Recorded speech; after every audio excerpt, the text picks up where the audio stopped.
Grateful that I'm joined by my Deputy Mayor of Labor, Bridget Early. Thank you for your leadership. Helo Gutierrez, Mount Robinson, Mike Rodriguez, and Jason Irvin. All of these alders are with us today. I'm grateful for you all leadership.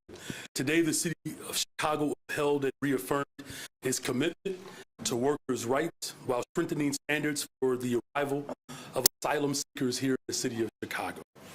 First, I'm grateful that our city continues to demonstrate its recognition of the value of our city's workforce and working families. We amended the Chicago Paid Time Off Ordinance, which guarantees up to 5 days paid time off and 5 sick days for Chicago's workers.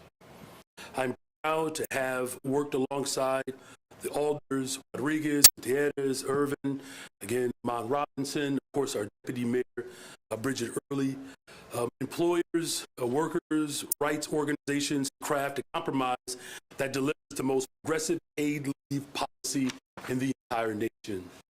Today's ordinance will ensure that employers have sufficient time to understand and comply with the law that strengthens our workforce, our businesses, and our entire economy, while providing the flexibility of our employers implement the changes of this magnitude. Workers deserve basic dignity of time off to care for themselves and their families. And I applaud the City Council for continuing to engage on this issue to address the outstanding concerns.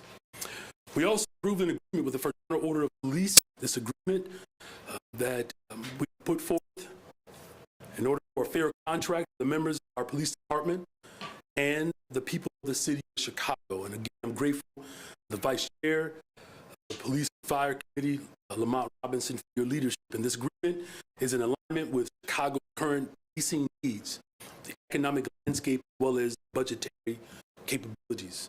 With this agreement, we not only support the brave men and women who serve on the front lines, but we maintain a commitment to a holistic, collaborative approach towards community safety. We will continue to work towards greater accountability within the department and for greater trust between the people of Chicago and police. I'm grateful that the City Council today rejected an arbitration measure today that would have undermined our police disciplinary process. While we recognize police officers' rights to arbitration, it is crucial that disciplinary cases be handled in a manner that allows for transparency and true accountability. We are steadfastly committed to supporting our brave first responders, and we will continue to advance reform that increases transparency in order to build a better, stronger, and a much safer Chicago. Finally, we approved an amendment bus safety ordinance that will enact stricter penalties, including impoundment and towing of buses that refuse to comply with the safety protocols set by the city. And we have put these protocols in place because after being bused thousands of miles, these rogue buses, these operators are dropping new arrivals off in Cicero, Rosemont, Schiller Park, and places other than the designated landing zone. This inhumane treatment further endangers the safety and security of asylum seekers and adds additional strain to city departments, volunteers, mutual aid partners that are tasked with easing what is already a harsh transition.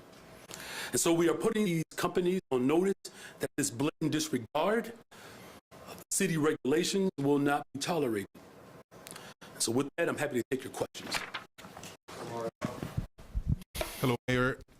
You still have about 550 migrants sleeping between police stations and O'Hare, and I was wondering, now that you are not pursuing the idea of building refugee camps, what are you going to do with them? Still has migrants sleeping in them. And so as you know, I inherited this crisis where police districts were established as a shelter for families and individuals seeking asylum. A month ago, we had as many as 4,000. We have decompressed 21 of the 22 police districts. There's one left, and we're working to get that resolved today. Look, all of our options are still the same. As I stood up, brick and mortar shelters, temporary shelters for this mission, we will continue to do that. Tomorrow, the Board of Education is going to vote on your plan, your 5-year plan to to change the focus of CPS back to neighborhood schools. Opponents are saying that that levels down the education for Chicago students. What's your argument on that? Well, what's being actually really admitted here is that we have not focused on neighborhood schools. The fact that we're even having a conversation about how we're going to invest in neighborhood schools, that is a blatant admission that we have not been focusing on neighborhood schools. Now, look, you can focus on neighborhood schools while also making sure that the education system that has yielded type of results for only some families, that doesn't become the prevailing form of how we educate people in the city of Chicago. The fact that we have children and families that have to approach public education with hand in hand, that is not the dream of our ancestors. I've said this repeatedly: public education at the expense of the state, after all, is a Negro idea. Those are the words of W.B. Du Bois. This city has to fulfill a promise. Public accommodations were birthed and propagated by those who were descendants of slaves. I don't think that's an unreasonable expectation to live out the hopes and aspirations of those who were descendants of slaves. Mayor Johnson, on the low pay. Johnson, good afternoon. Good afternoon. FOP President John Catanzara said a short time ago that the FOP during contract negotiations offered to make public details of certain misconduct cases against police officers, the charges against them, status of the case, if it was adjudicated. He said, however, that city negotiators declined that offer. Is that the case? Well, what we have and what was presented today was that there was a financial package that respects the workers, our brave men and women serving the front line every single day. And as someone who supports the interests of workers, it's imperative that we actually give people pay that they deserve. So as far as the arbiter's decision to eliminate the ability for the public to be able to see and witness violations or accusations of violations where the public trust could continue to be eroded, disagreed with that decision. And so today there was a clear decision that was made that any police officer that violates the trust or is accused of violating the trust of the people that they were sworn to protect and serve, the public should be able to see with full view how those decisions are being made, but also what those accusations are. Hey, Mayor, the bus ordinance that you mentioned, can you talk about some of the specifics that would lead to a bus actually being impounded? To the criteria that go to that, do you expect that to start enforced starting immediately? Well, it was passed today mainly because we have a real irresponsible, inhumane practice that's coming from the border. And what I've said from the very beginning, we have to create some structure and order and some calm to this crisis, and my leadership has done just that. Compressing our police districts, only one left, while also maintaining, of course, the expectation of people of Chicago that we're actually serving those who are protected by international law that are seeking asylum here. Now, what the ordinance is very clear about is that there's a 48-hour notification that has to be provided. There are very clear times in which buses can drop asylum seekers off in the city of Chicago, and there's a specific location. This is not, an unusual dynamic. This is a type of order structure that my leadership is providing, and we continue to do just that. And just to follow up, Block Club and others have sought contracts and other payment agreements between the city and shelters, privately owned buildings. Your administration has not provided those. Why not? Why not provide full contracts with, I believe, 26 private shelters that you've set up? Well, and the mission, of course, here is the mission to house migrants. This international crisis with global population shift all over the world, that we're standing up as many shelters as we possibly can. As far as these contracts are concerned, these are ongoing dynamics that continue to require us to move with some expediency. As far as the specifics in the contract, just like any business that we do in the city of Chicago, these contracts are meant to not only serve a purpose, but if there's some specific elements and dynamics that you wish to see, I'm happy to make sure that Arden gets back with you. Thank you. Mayor Johnson, Alderman Lopez had shared with some of us appears to be a draft order to set aside or repeal Lori Lightfoot's emergency order of August 2022. And that leads us to wonder, how is it that City Council, which is supposed to have oversight, cannot get any answer from spring to summer to fall, going on winter, on where the money is going for all this market spending? It seems that people I'm talking to out south of these are saying that people on par with Tiffany Hayman out in Thornton Township, the village of Thornton, as far as accountability on the spending. What are you guys going to do to restore faith and confidence in the voters, at least out that way, that you all are doing the right thing with the money? Yeah, thank you for that question.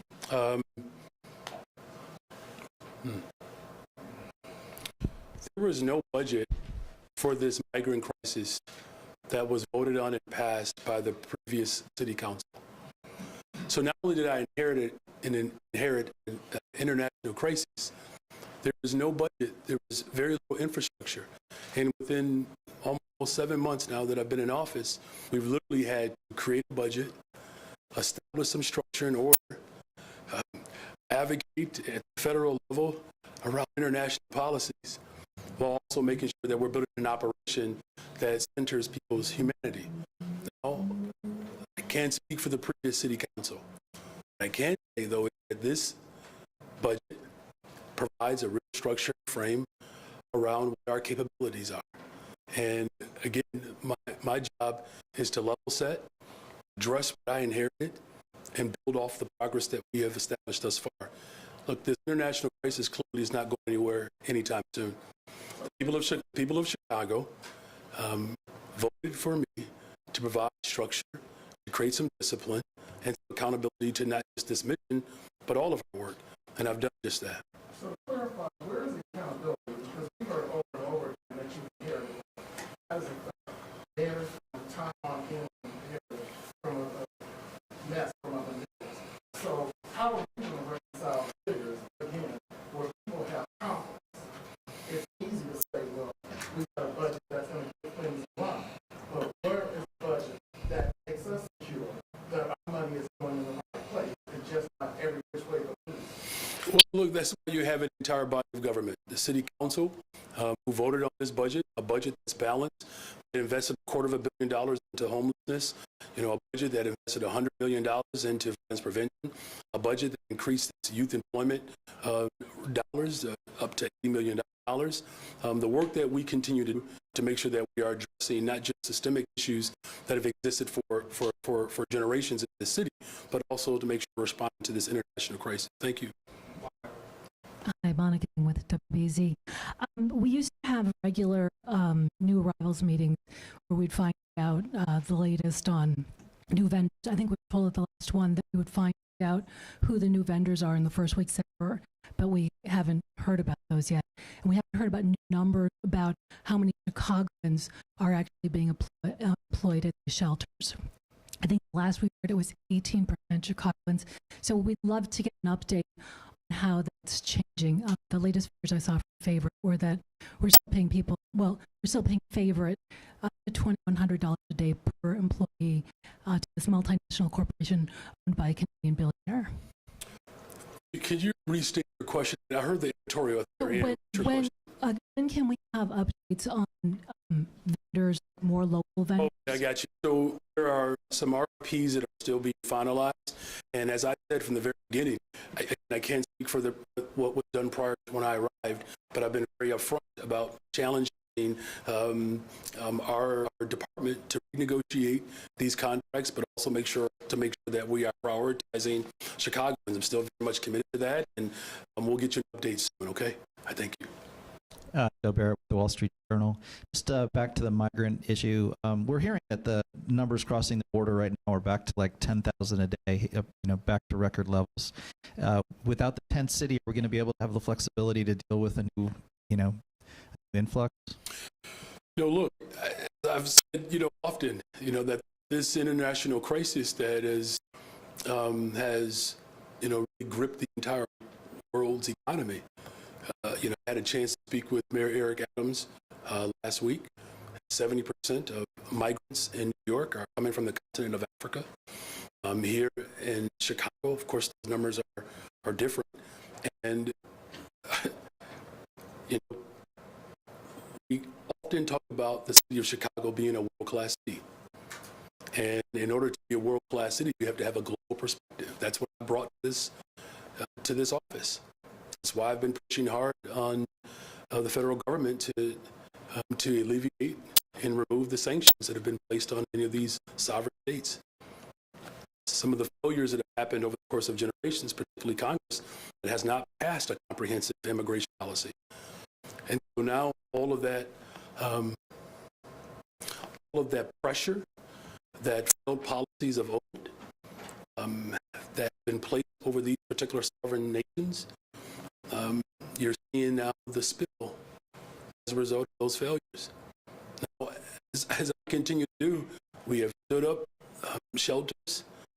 I think we're up to 26, almost 30 shelters. We continue to look across not just the city of Chicago, but my team has looked across the entire state of Illinois. I don't know if there's any other administration that is working as hard as the people in this administration.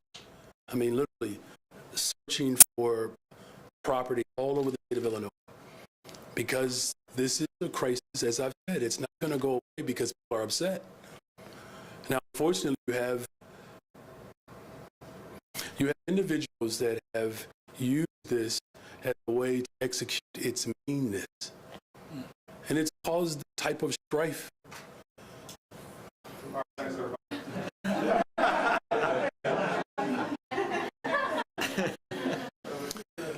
That type of meanness has caused the type of strife that we are experiencing now. Now, clearly, as difficult as this moment has been, our coalition is still remaining strong.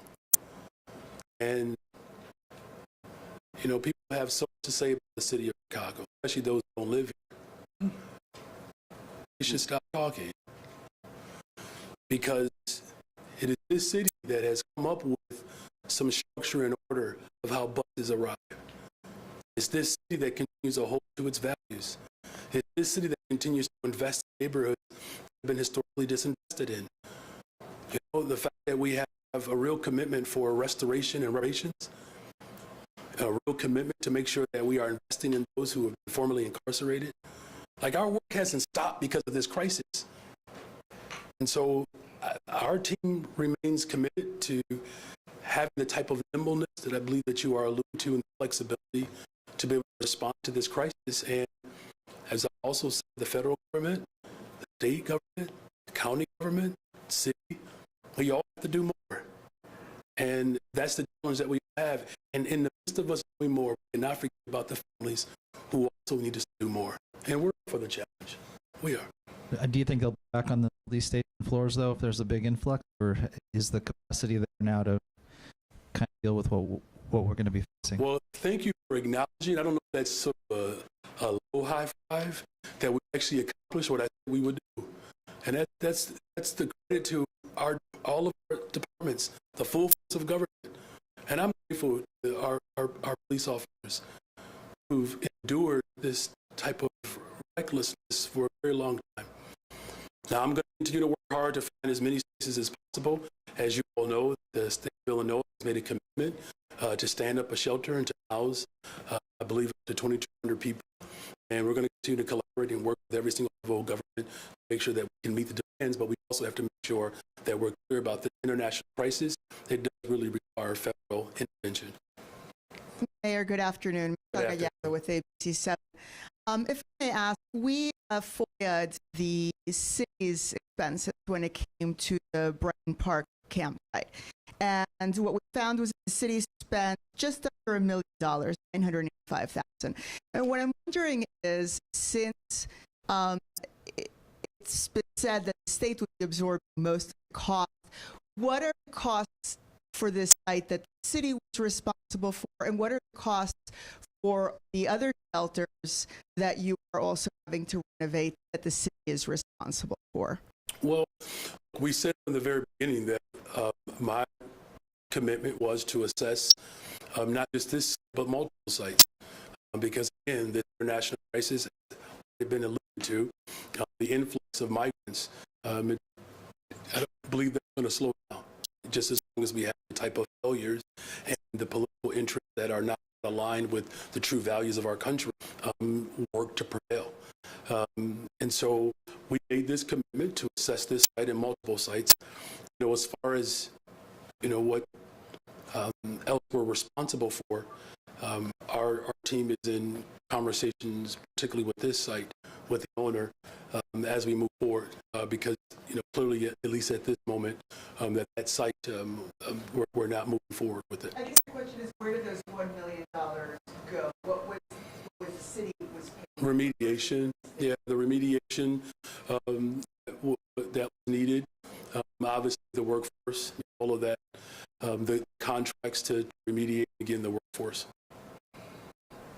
On the council rejected the arbitration ruling today, but last week Jim Franzik said, and with the expectation that this is likely to end up in court, that, you know, I think he said it was a steep hill to climb for the city to get a judge to rule in the city's favor. And that doesn't put the city in a place now where you need to go back to the negotiating table with the union and try to find out some deal to avoid having a court kind of impose this upon the city? I don't know if it's an automatic, you know, as what was expressed eloquently by the chairman of the budget committee. There are a lot of, you know, policies over the course of time that have been in place that doesn't make them right. You know, so you're asking this body to just simply accept something because it's law. That would be the antithesis to how this age even exists. Imagine if women just accepted the law and did not continue to pursue justice, or black folks, brown folks, or Asian folks, or poor people, working people. You know, so I don't know if it automatically triggers, you know, conversation. And as I've said repeatedly, I'm always open to discussion. President Catanzaro told today that their last offer to the city was they would agree to some amount of transparency in the arbitration process. I believe he said posting it online after the decision had been made. But in exchange, they wanted significant healthcare savings. I believe he told me that the officers, current and retired, wouldn't pay towards their healthcare. Obviously, that would be a huge cost to the city. Is there something there where the city would be willing to incur any more costs to avoid the potential scenario where it's only decided behind closed doors? Yeah, look, the key, you know, to where we are today is that there was a vote to make sure that workers were regarded and respected with raises that were offered, and accountability and trust with our police department. It's critical that we, in some instances, just grow it because it doesn't exist, or figure out how to restore it. You know, as far as negotiating specific details in the public, that is not my practice. Mayor, back to the arbitration question. How confident are you that the city could actually sustain and potentially win a legal battle related to that? The people of Chicago have endured a great deal of pain as it relates to some very horrific acts that have been carried out by law enforcement. Now, we know this is not necessarily indicative of every single police officer. We know that. You know, what I just want to make sure we impress upon the people of Chicago is that there's a way in which you can support workers and hold them accountable. Like that's our responsibility. You know, how many families will we have to continue to settle lawsuits for because of this bad behavior? And this talks a lot about transparency. And it's imperative that as a city, that the people of Chicago know that its government is working to make sure that we're holding people accountable. And so a decision was made today to uphold the respect and the regard for those who are serving the front line with the raises that were put forth, while also making sure that we are responding to people of Chicago who overwhelmingly want accountability. With regard to that potential legal challenge, was today's vote symbolic in a sense that Chicago is not going to stand for this kind of thing, or is it a kind of an indication that you plan to fight to change the law in Illinois, which so many aldermen referred to, saying that there has to be arbitration when public employees are involved? It was a rejection of a portion of the contract that does not uphold to the spirit of accountability. That's what the city council rejected today. And aldermen, again, in this demand for transparency, say they should have gotten the contract earlier. They should have had a chance to read it. They should have had a better idea of what was in it. What can be done from your standpoint to improve this process of getting stuff to aldermen so they can understand? Look, I mean, there's a lot of expectations that people have of our new administration because we brought in a lot of excitement. And I understand that. I respect that. I've served the legislative branch. I can tell you I voted on multiple contracts, and don't quote me on this. But the last I checked, that a body that has to vote on a contract not be at the table to negotiate the very contract that they're going to vote on. So I just want to make sure that we level set there. Again, as a county commissioner, there are scores of contracts that as a fiduciary, there'll be a conflict there. Now, as far as people wanting stuff earlier, and it's a healthy suggestion. Now, look, I got here 7 months ago and started negotiating the moment I took office. So I don't know what practices have been done before. I don't know what expectations that people have of me that they didn't have from previous administrations. But what I can say is that I've always been very much committed to having a collaborative approach to all of the work that we do, and I still maintain that. Hi, Mayor. Hey. In the case the city loses on the arbitration issue, are you planning at all to push the state legislature to either restore the police board's authority in these really serious discipline cases or make arbitration more transparent? We haven't made a decision. Today, the city council rejected a portion of the contract that does not hold the type of accountability standards that the people of Chicago want. The city council voted on behalf of the people of Chicago. The violation of trust that has been the prevailing form of style and play here in the city of Chicago, this body rejected that. That's a good thing. I call that democracy, and I support democracy. Hi, Mayor. Hey. Some including the ACLU of Illinois and Alderman Matt Martin argued the FOP contract did not go far enough on certain accountability measures like anonymous complaint investigation, officers' ability to amend private statements. In some instances, go backwards, including an arbitrator's ability to close an investigation if it takes longer than 18 months, and relaxed requirements on body camera activation. How do you respond to that criticism? Well, again, there were two aspects of this contract that the body considered. One, raises. Two, accountability. The body rejected the portion of the contract that doesn't adhere to the spirit of rule accountability. And so I've made it very clear that I did not support the auditor's decision there. And this body made a very resounding statement today that these egregious acts or accusations of these acts have to be spoken of and seen in the public view.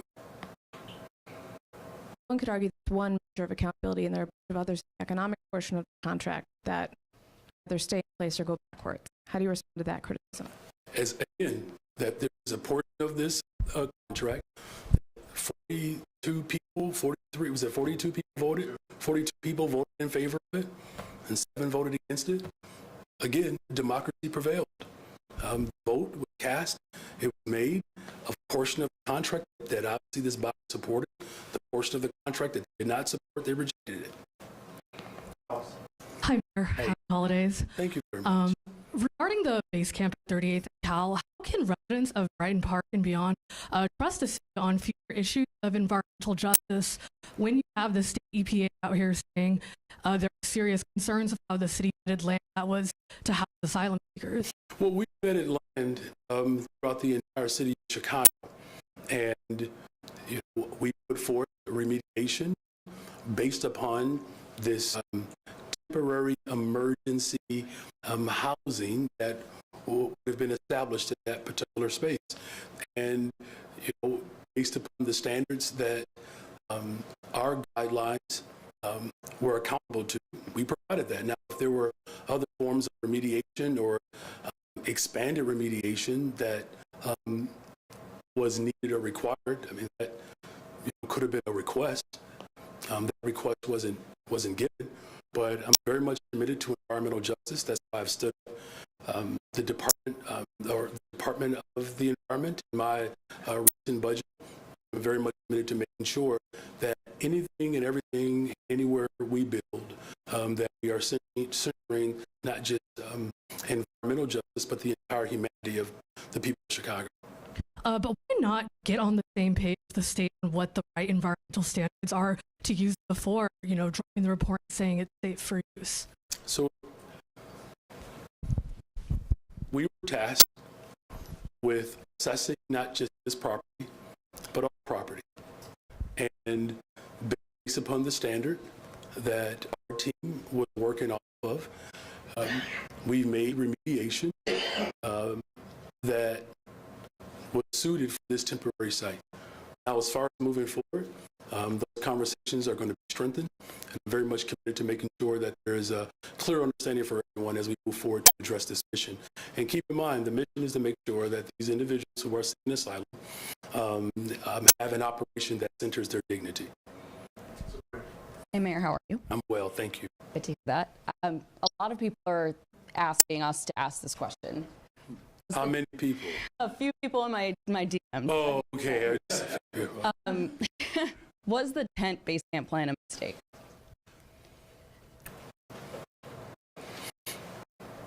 There were 4,000 people that were living in police districts and the airport.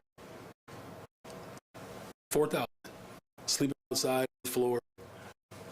Now, could I ask a different question?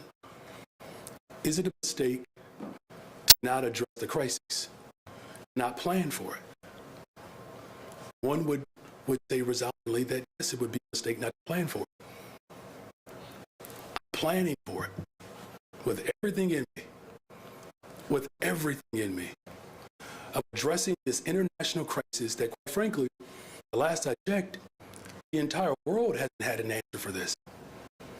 And we've placed this incredible responsibility on the city of Chicago. So you have international policy, sanctions, and someone who is fighting for their park district and everything else in between. The goal was ultimately to keep compressing police districts. We did that. We have one more left.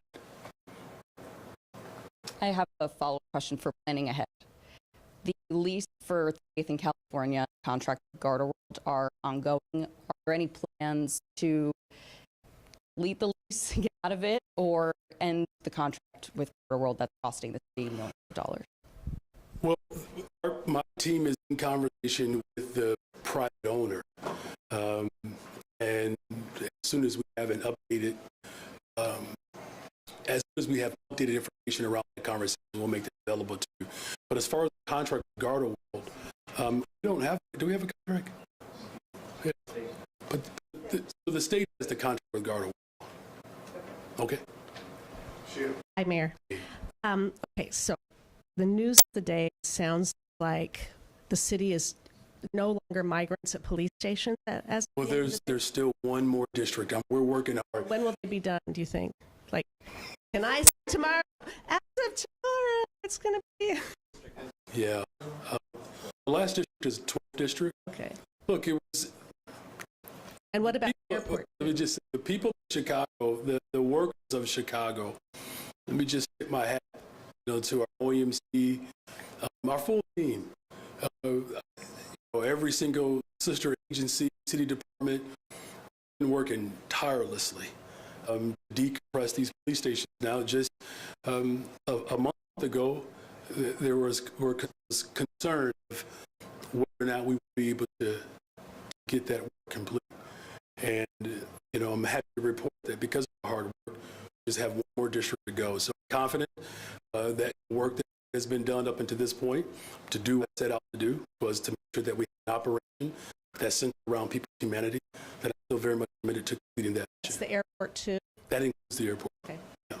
And Alderman Wagaspack hinted that the city's going to have a hard time putting together a budget for next year. Do you have a plan for Springfield where you set it down? Do you have is there some thing up your sleeve you can share with us what you want to do? Well, I'm not a magician, so there's nothing up my sleeve. But what I will say is, I'm grateful that we have a very strong IGA team in full operation that has led to some of the most progressive policies that have passed in a generation in the city of Chicago.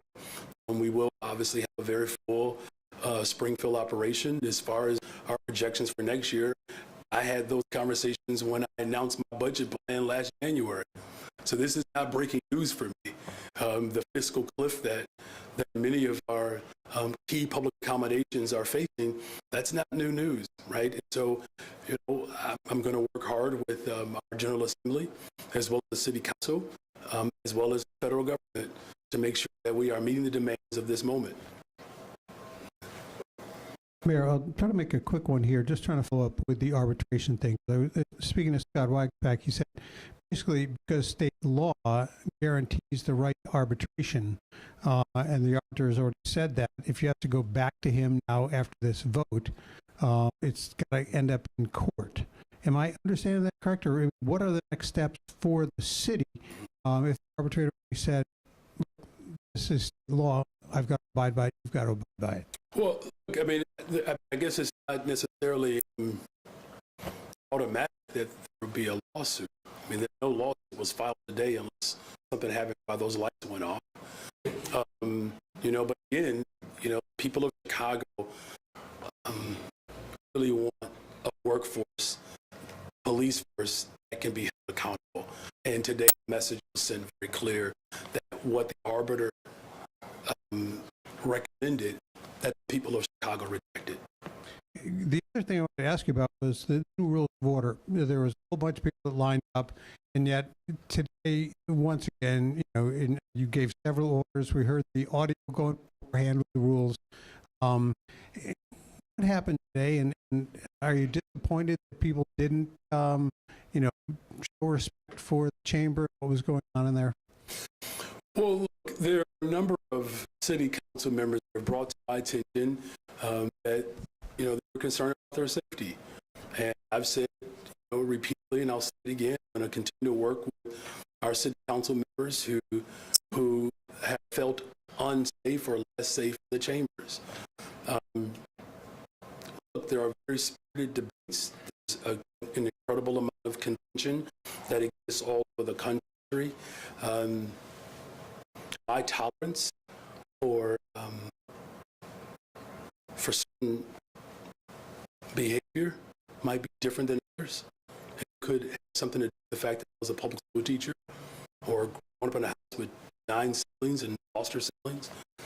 And there's been real concern about safety. So, look, I would hope that people would come to city council to voice their opinion without provocation. I would hope that, but I guess that's the one thing that I do not control as mayor, are people's motives and how they articulate their disappointment or even their rage.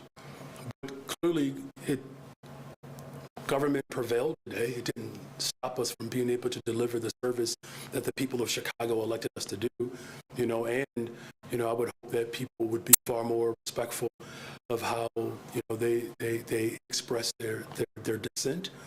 And, I guess for whatever it's worth, I was told that the viewership of city council has gone up significantly. And I'm not suggesting that the city council, proposes some sort of pay-per-view element to raise revenue for key critical services. But what it does tell us that people are very much engaged. I think that's a testament to who we are. Once upon a time, government perhaps did not give people the space to believe that their voices actually matter. the fact that people believe that their voices matter and they're showing up, that's a good sign. And we just have to make sure that we level that so that people feel safe when they come to work and voices can be expressed, without the type of disrespect and disruption that unfortunately has happened in these few council meetings. Good afternoon, Mayor. Good afternoon. Well, since the first Craig asked the question about the decorum in the chamber, let me ask you about, I understand you were in Washington part of last week. Can you tell us about what you may have been able to either take there as far as, what you want or bring home? So these trips to D.C., I will just say that the engagement with the White House, I appreciate. And, it's pretty well documented that everybody is grappling with this crisis. Everyone is. And the White House continues to demonstrate, at least in its verbiage towards how much they appreciate the way we are really working hard to solve this collaboratively. Now, as far as, these votes that will be taking place soon, as you all know, there are very convoluted, complicated arrangements to be able to secure funding for a variety of measures, including, these conflicts that are happening around the globe. And I've made my point very clear with other mayors. It wasn't just me. As I said, Mayor Eric Adams continues to push, Mayor of Denver, the mayor of some of these other smaller towns that are impacted. And even some of the mayors actually want to have more national coordinated effort, because there are cities that have made it very clear that they want the workforce. We just have to do it with some dignity. And so my number is still pretty much clear. I think it's a conservative number of $5 billion for the country. But we did not get necessarily a strong commitment for that number, but we did a commitment that there will be a number. We just have to push for a larger number, but at least for now. I was going to ask, is it that you're appreciating how artfully they say no? No, what I'm saying is that the White House has been very clear that my leadership in Chicago, it's a model for the rest of the country. You all see there are people who are passing our ordinance, right, around how we regulate buses. Our neighboring village just to the west of me in Austin, Oak Park, said, we'll step up. And so there are more, smaller towns that are saying we can play a part. Keep in mind, well, there are 102 counties and 1300 municipalities in the sanctuary state. And there are regional leaders that know that a strong workforce in their respective communities could lead towards a stronger tax base that allows for the type of economic development that we want to see across this country. So it's not that I'm impressed by the no, because no one has said no. They've said they're going to have to continue to work to put together the votes, because there are other complicated elements attached to these resources that have to be addressed as well. So thank you for the question. Is that everyone? All right. Thank you all very much. Happy holidays.